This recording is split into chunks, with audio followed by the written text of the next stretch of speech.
चलिए आज एक एक्सपेरिमेंट करते हैं। अपने दिमाग में ना आप उन 3 लोगों के नाम याद करो जो आपको हमेशा ये कहते हैं कि तू कर नहीं पाएगा, इतना बड़ा सपना मत देख। तेरे जैसे ना कितने आए और कितने चले गए। अब एक सवाल, मान लीजिए ये 3 लोग 6 महीने के लिए आपकी जिंदगी से गायब हो जाए, तो क्या आपकी जिंदगी बदल जाएगी? शायद हाँ, लेकिन 1 मिनट रुको।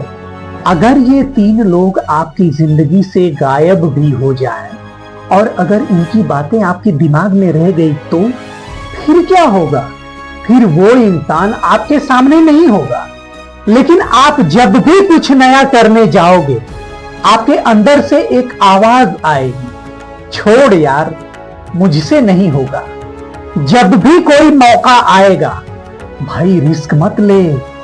जब भी कोई नया सपना आएगा औकात में रह। और जब जिंदगी आपको आगे बढ़ने का मौका देगी आप खुद ही ब्रेक लगा दो। अगर आपको रोकने वाला इंसान बाहर नहीं आपके अंदर ही बैठा हो तो आप उससे भागोगे कहां?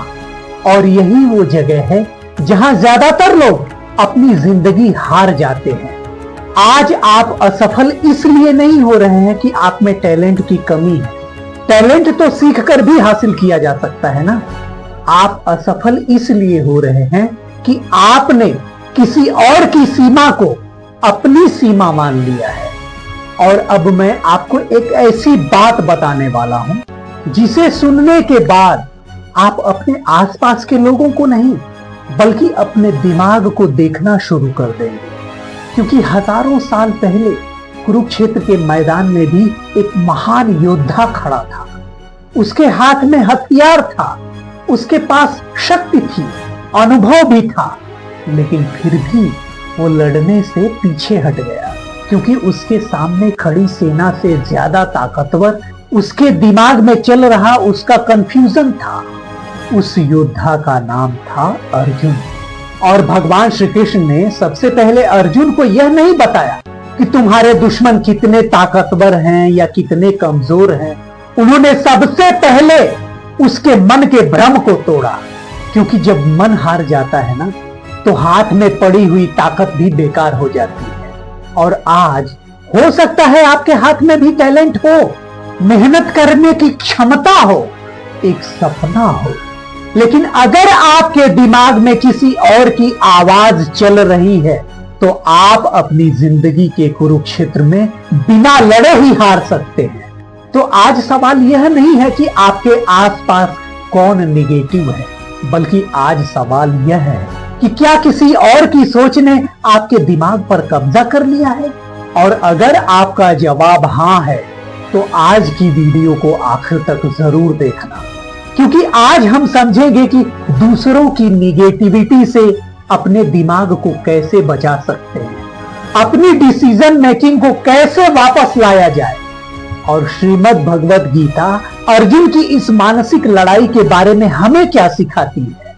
और सबसे जरूरी बात, हम अपनी जिंदगी की स्टीयरिंग को अपने हाथ में कैसे ले सकते हैं।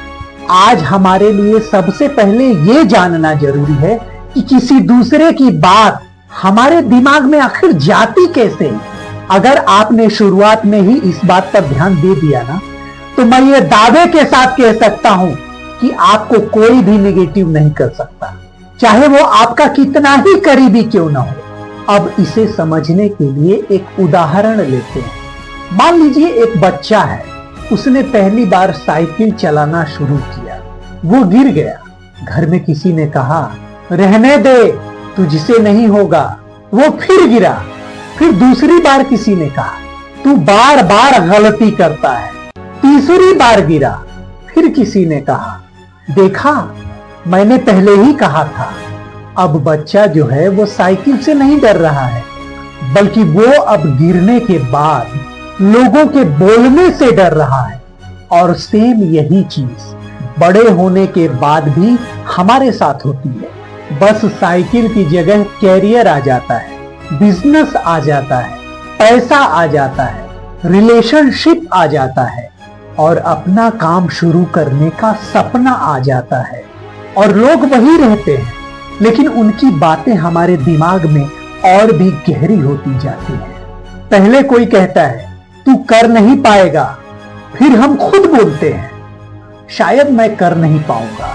पहले कोई कहता है बहुत मुश्किल है, फिर हमारा दिमाग कहता है इतना रिस्क लेना ठीक नहीं, और फिर धीरे धीरे हम कोशिश करना भी छोड़ देते हैं। ध्यान रखना, निगेटिव इन्वायरमेंट का सबसे खतरनाक असर यह नहीं है कि लोग आपको डिस्करेज करते हैं, बल्कि सबसे खतरनाक असर यह है कि एक दिन आपको इसकी जरूरत ही नहीं पड़ती है। आप खुद ही अपने आप को डिस्करेज करने लगते हो। मान लो एक आदमी है अमित। अमित के अंदर एक बहुत बड़ा सपना है। वो अपनी नौकरी से कुछ अलग करना चाहता है। वो कोई स्किल सीखना चाहता है, कोई अपना काम शुरू करना चाहता है, लेकिन उसके आसपास के लोगों की सिर्फ एक ही भाषा है, भाई नौकरी कर और चुपचाप जिंदगी काट। बिजनेस में बहुत रिस्क है, पैसा नहीं है। हमारे यहाँ किसी ने भी ऐसा नहीं किया, फिर तू क्यों करेगा? अमित सुनता रहता है। एक दिन वो अपना लैपटॉप खोलता है और कुछ सीखने बैठ जाता है। फिर उसे किसी की आवाज आती है, छोड़ यार, तुझसे नहीं होगा। वो लैपटॉप बंद कर देता है। अगले दिन फिर कोशिश करता है, फिर वही आवाज। कुछ दिन बाद वो कोशिश करना बंद कर देता है और कुछ महीनों बाद वही लोग उससे कहने लगते हैं, देखा, हमने पहले ही कहा था कि तू कर नहीं पाएगा। अब जरा सोचो, क्या वे लोग सही साबित हुए? नहीं, उन्होंने सिर्फ एक इंसान के डर को इतना बड़ा कर दिया कि उस इंसान ने कोशिश करना ही छोड़ दिया। और जब कोशिश ही नहीं हुई तो रिजल्ट कैसे आता? और यही सबसे बड़ा ट्रैप है दोस्तों। लोग आपके फेलियर की भविष्यवाणी करते हैं और आपको फेलियर तक पहुंचने के लिए मजबूर कर देते हैं। इसलिए आज से एक बात याद रखना। अब मैं यहाँ पर एक बहुत ही जरूरी बात कहूंगा। अगर कोई आपसे कहता है कि ये मत कर, तो इसका मतलब ये नहीं है कि वो हमेशा गलत है, क्योंकि कभी कभी लोग हमें इसलिए भी रोकते हैं कि वो हमें खतरे से बचाना चाहते हैं। इसलिए दो चीजों में फर्क करना सीखो, वार्निंग और डिस्करेजमेंट।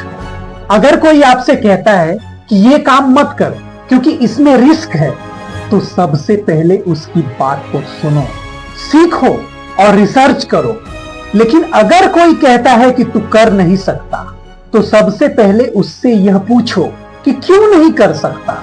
अगर उसके पास रीजन है तो सीखो, लेकिन अगर सिर्फ उसका यह डर है तो उसके डर को अपने ऊपर मत लो और जिंदगी में आगे बढ़ो। क्योंकि हो सकता है कि वो इंसान अपने जीवन की कहानी बता रहा हो, आपकी कहानी नहीं। किसी का फेलियर आपकी फ्यूचर रिपोर्ट नहीं है, किसी का डर आपकी डेस्टिनी नहीं है, और किसी की सीमा आपकी सीमा नहीं है।